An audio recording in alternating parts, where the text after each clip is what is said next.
ரஞ்சித் இன்னும் என்னென்னலாம் காத்துட்டு இருக்காரு அப்படிங்கிறது இன்னும் புரியவே இல்லை. அதை பற்றி தான் இந்த வீடியோவில் சொல்லிருக்க. ஸ்கிப் பண்ணாமல் வீடியோ பாருங்கள். என் வீடியோ உங்களுக்கு பிடிச்சிருந்தா லைக் பண்ணுங்கள், மறக்காம சேனலை சப்ஸ்கிரைப் பண்ணுங்கள். ஆமாங்க, இப்போ இப்படி பார்த்தீங்கன்னாலும் நம்ம ரஞ்சித்தோட மோதிரத்தை இப்போ வாங்கணுங்கிறதுக்காக எவ்வளோ போராட்டத்தில் ஏறாரு. ஆனால் இருந்தும் நம்ம நந்தினி வந்து இது ரஞ்சித்தோட மோதிரம் தான் அப்படிங்கிறத ப்ரூவ் பண்ணிட்டாங்க. ஆனால் அவர்கிட்டே கேட்கும் போது அவர் தயங்குறாரு மயங்குறாரு, என்னென்னமோ பண்ணுறாரு.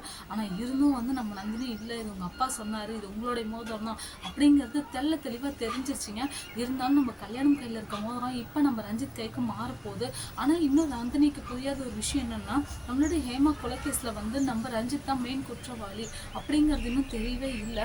அது ஏன் என்ன அப்படிங்கிறது இன்னும் புரியவே இல்லை அப்படின்னு தான் சொல்லும். காரணம் என்ன அப்படின்னு பார்த்தீங்கன்னா, நம்ம நந்தினிக்கு இன்னும் ரஞ்சித் மேலே கொஞ்சம் கூட டவுட்டே வரல அப்படின்னு தான் சொல்லும். ஏற்கனவே துணி கடையில் நம்ம மாதவி கிட்ட தப்பாக நடந்துக்கிட்டாங்க, நந்தினி மேலேயும் லைட்டாக கை போட்டாங்க. ஆனால் நந்தினி வந்து சுதாரிச்சுக்கிட்டு கத்த ஆரம்பிச்சிட்டாங்க.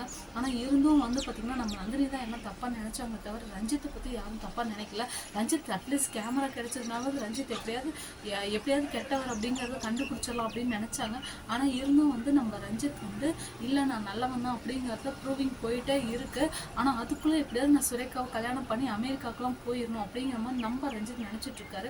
இதெல்லாம் சுத்தமாக நடக்க போகிறது இல்லை அப்படின்னு தான் சொல்கிறோம். அடுத்ததான் நம்ம சூர்யா வந்து நம்ம நந்தினிக்கு இங்கிலீஷ் கற்று தரணும்னு ரொம்பவுமே ஆசைப்பட்டாரு. ஆனால் நம்ம நந்தினியும் வந்து தப்பாக சொல்லக்கூடாதுங்க, நல்ல விஷயத்துக்காக தான் இங்கிலீஷ்லாம் கற்றுக்கணும்னு நினச்சாங்க. ஆனால் இங்கிலீஷ் சாருக்கு இவ்வளோ பெரிய அடி விழுவும், ஹரிதா எப்படி கொடுப்பாங்க அப்படிங்கிறது யாருக்குமே தெரியல. ஆனால் நம்ம சூர்யா வந்து இதெல்லாம் கொதிச்சாரு. ஆனால் இதெல்லாம் எதுவுமே எடுத்துக்காம நம்மளுடைய நந்தினி பார்த்தீங்கன்னா இப்போ பார்த்தீங்கன்னா அடுத்ததான் வந்து ரிங்கோட பிரச்சனை தான் ஆரம்பிக்கிறாங்க. இந்த ரிங் வந்து உங்களுடைய தான் எனக்கு நல்லா தெரியும் சார், நீங்கள் பிடிங்க அப்படிங்கிற மாதிரி சொல்கிறாங்க.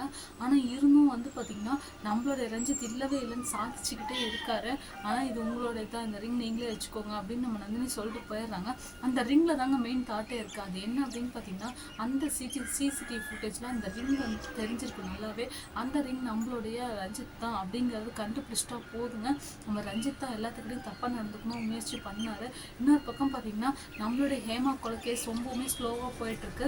இன்னும் வந்து குற்றவாளி மேலே கொஞ்சம் கூட ஒரு சின்ன தடயம் கூட இல்லாமல் போயிட்டுருக்கு. அதுக்கு மெயின் தடயம் என்னன்னு பார்த்தீங்கன்னா நம்மளுடைய ரஞ்சித் ஃபோன் தான். நம்ம ரஞ்சித் ஃபோன் எங்கே தாங்க போச்சு? இந்த ரஞ்சித் ஃபோனுக்கு உண்டான ஒரு துருப்பு சீட்டு அப்படிங்கிறத வந்து வெளியில் எடுத்து விட்டா சீரியல் பார்க்கவே இன்னும் கொஞ்சம் இன்ட்ரெஸ்டாக இருக்கும்.